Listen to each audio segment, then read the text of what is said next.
rolling around the corner here isn't the most human-looking humanoid we've ever seen, but it is the first robot ever employed by the Chamber of Commerce of Rome, Italy, and its job is to act as a guide to visitors at the city's temple of Empress Vibia Sabina and Emperor Hadrian, roughly 2,000 years after they themselves roamed Rome.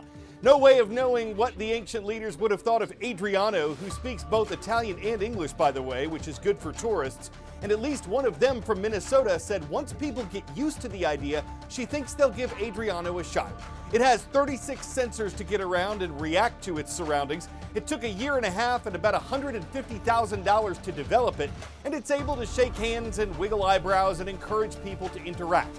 Will Adriano become a permanent fixture that people will rely on for information like they do with tour guides or docents? Those questions are still up for debate.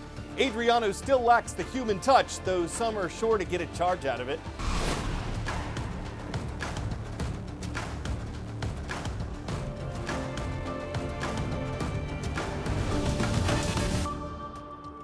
We're not April Fooling when we welcome the best audience in news to the world from A to Z. I'm Carl Azuz, and we have a couple health-related topics for you today. One concerns fluoride in drinking water.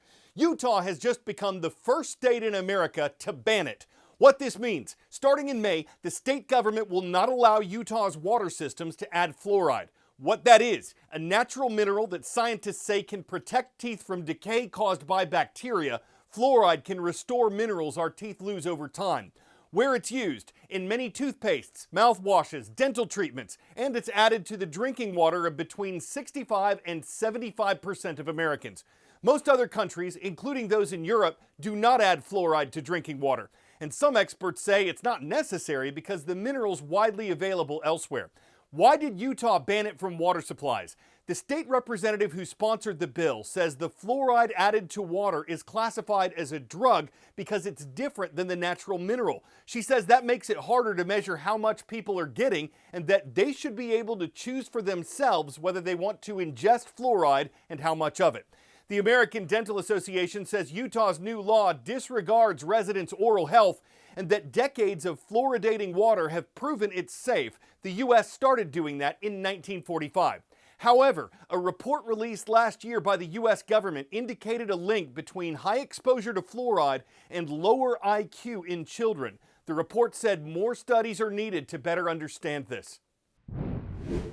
During sleep, the body is at work, supporting healthy brain function and keeping up physical health. But getting those Z's doesn't always come easy. Around 35% of parents reported to the CDC that their child sleeps less than what's recommended for their age. Sleep disturbances are really common in kids. Dr. Scott Hadlin with Mass General for Children says sleep sets the stage for the kind of day a child will have, affecting school performance and how they engage with others. Those who don't get enough sleep are at increased risk for injuries, obesity, type 2 diabetes, poor mental health, attention and behavior problems, and poor cognitive development. The key here is to understand when there's an issue. First, if sleep disturbances are persistent, happening multiple times a week for a long period of time. Second, if the sleep issues are leading to daytime problems. Finally, if you suspect a medical problem, for example, heavy snoring or gasping, could be a sign of obstructive sleep apnea. I think the other thing I would say is that if a child does wake up in the middle of the night with some kind of sleep disturbance, it's really important for parents to respond calmly because that will help their child fall back asleep more quickly. I'm Mandy Gaither. Word knowledge.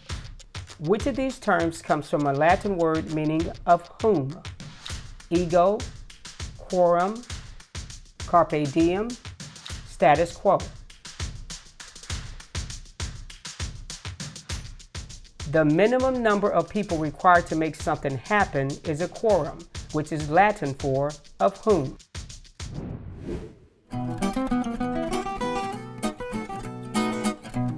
On this date in world history. The U.S. House of Representatives met for the first time with a required quorum on this date in 1789. The chamber convened in New York, which was then the nation's capital, before it moved to Philadelphia and later Washington, D.C. Pennsylvania's Frederick Muhlenberg was elected as the first House Speaker. Apple was founded on this date in 1976 by Steve Jobs, Steve Wozniak, and Ronald Wayne. The company's first Apple I computer sold for $600. Apple was nearly bankrupt in the 90s, but new products like iMacs and later iPods gave Apple new life, and it's now one of the most profitable companies on earth. And former Yugoslav President Slobodan Milosevic was arrested on this date in 2001. He was transferred to an international criminal court where he was accused of genocide and war crimes for his actions during the conflict in Kosovo.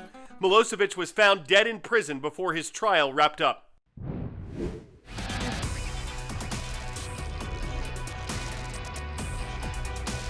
Where in the world? This island nation got its independence from France in 1960. French is an official language here, along with Malagasy.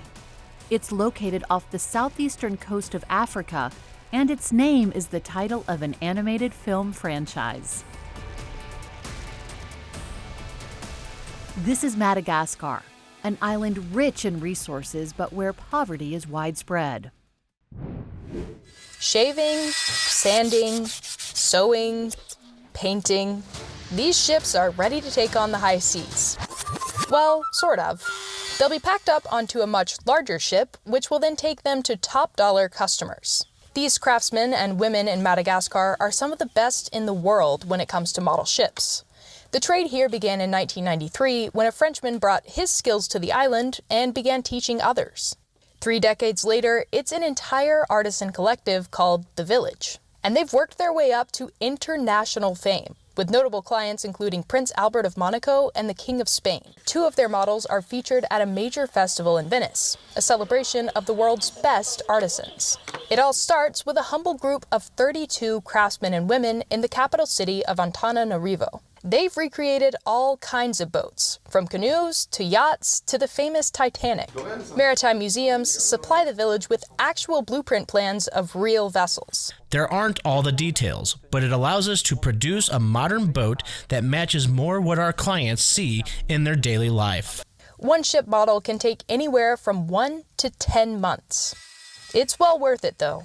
Larger models sell for over $11,000. That clientele should be growing. Good timing, too. The pandemic cut the island ship model sales by 60%, from selling 300 a year to only 100. Last year, 80% of Madagascar's population lived in poverty. But workmanship like this could help in some small way to turn the tide of the island's economy. What day is it? It's not known how April 1st came to be April Fool's Day, a time for playing practical jokes, but one popular theory says it dates back to the 16th century when a French king changed the calendar. Those who didn't know about the change or didn't observe it were allegedly called April Fools.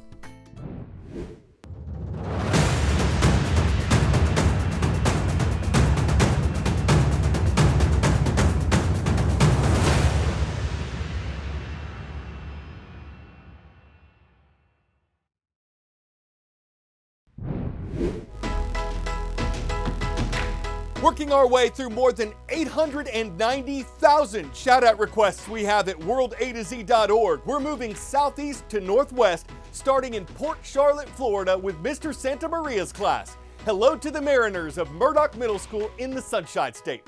From the Empire State of New York, a warm welcome to Mr. Pachenko's class. The Tigers are here from North Salem Middle High School in North Salem. And if you're like, that's not Northwest, this is Mrs. Merculeaf's class. We see you at Wendler Middle School in Anchorage. The Rams are in the last frontier of Alaska.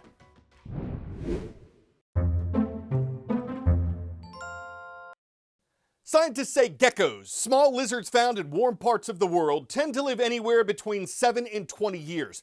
That's what makes a recent finding on an island of New Zealand so remarkable. Meet Antoinette and Brucey Baby. They were marked by a research group back in the 1960s and just recently rediscovered. That makes them at least 60 years old, though they might be older than that because researchers didn't know their ages when they were tagged. Geckos don't have predators on the island. So if they're looking to go somewhere safe, they might want to tell their friends, I'm not teasing when I say I will fly away to New Zealand where there's an island paradise with no cat scratch fever, no snakes alive, no one to rat me out, nothing too awkward because it's not for the birds. It's one place geckos can gecko with no need for insurance. I'm Carl Azuz for the World from A to Z. Thank you for watching. You mean the world to me.